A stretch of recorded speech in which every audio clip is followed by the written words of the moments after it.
رسول اللہ صلی اللہ علیہ وسلم جب مدینہ تشریف لائے تو پہلے اپنے ننھیال میں اترے جو انصار تھے، اور وہاں آپ نے 16 یا 17 مہینے بیت المقدس کی طرف منہ کر کے نماز پڑھی، اور آپ کی خواہش تھی کہ آپ کا قبلہ بیت اللہ کی طرف ہو۔ جب بیت اللہ کی طرف نماز پڑھنے کا حکم ہو گیا تو سب سے پہلی نماز جو آپ نے بیت اللہ کی طرف پڑھی عصر کی نماز تھی۔ وہاں آپ صلی اللہ علیہ وسلم کے ساتھ لوگوں نے بھی نماز پڑھی۔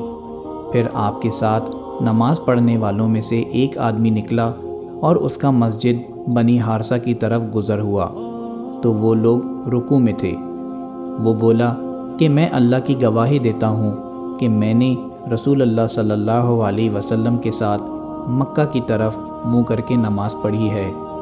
یہ سن کر وہ لوگ اسی حالت میں بیت اللہ کی طرف گھوم گئے، اور جب رسول اللہ صلی اللہ علیہ وسلم بیت المقدس کی طرف منہ کر کے نماز پڑھا کرتے تھے، یہود اور عیسائی خوش ہوتے تھے، مگر جب آپ صلی اللہ علیہ وسلم نے بیت اللہ کی طرف منہ پھیر لیا تو انہیں یہ امر ناگوار گزرا۔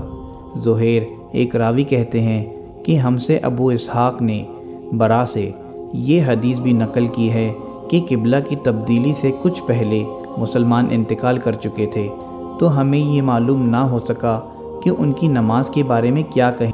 پھر اللہ نے یہ آیت نازل فرمائی، وَمَا كَانَ اللَّهُ لِيُضِيعَ إِيمَانَكُمْ، جس کا ترجمہ ہے اللہ تعالیٰ تمہارے ایمان ضائع نہیں کرے گا۔